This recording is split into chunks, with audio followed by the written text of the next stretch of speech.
Дорогі українці, українки. Dear Ukrainians, today many people have the same question. What will happen next with U.S. assistance? I have instructed Ukraine's Minister of Defense, the heads of our intelligence agencies, and our diplomats to contact their counterparts in the United States and obtain official information. People should not have to guess.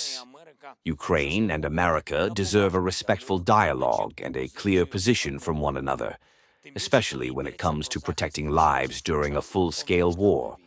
Of course, in Ukraine, we have been receiving various signals for weeks now, and there has already been a precedent for aid being halted. There was a suspension of humanitarian aid, of energy aid. There was also a halt in military aid at the end of January, but at that time everything was quickly resumed.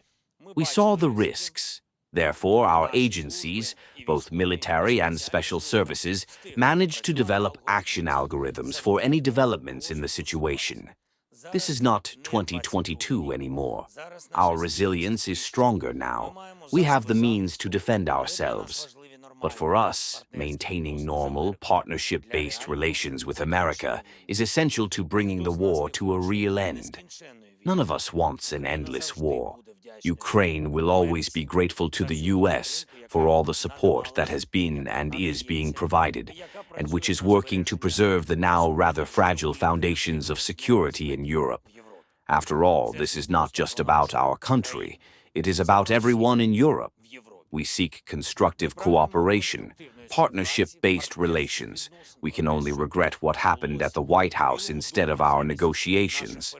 But we must find the strength to move forward, to respect one another, just as we have always respected America, Europe, and all our partners, and to do everything together to bring peace closer. And I thank everyone who is supporting Ukraine in this effort.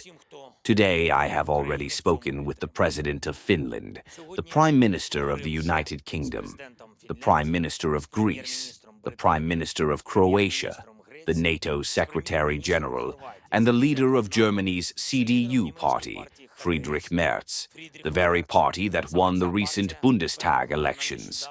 Clear support for Ukraine. Thank you.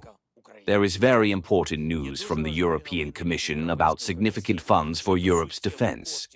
For us, this primarily means additional air defense, more systems, more missiles, and increased ability to protect our cities and villages, our positions. And all of this creates a solid additional foundation for efforts to bring the war to an end. We will continue consultations, and new joint steps will follow. Ukraine deserves peace. Ukrainians deserve respect. And one last thing. We know that the Russians have not changed their positions or demands regarding Ukraine. They will insist on reducing our army. They will seek a legal renunciation of our territories, as well as a significant political deformation of Ukraine with the weakening of the Ukrainian constitution. But I will say that, in fact, as long as we all in Ukraine stand together and stand strong, as long as we are here, no one will succeed in this. Peace will be dignified. Glory to Ukraine. Ні в кого це не вийде. Мир буде достойним. Слава Україні!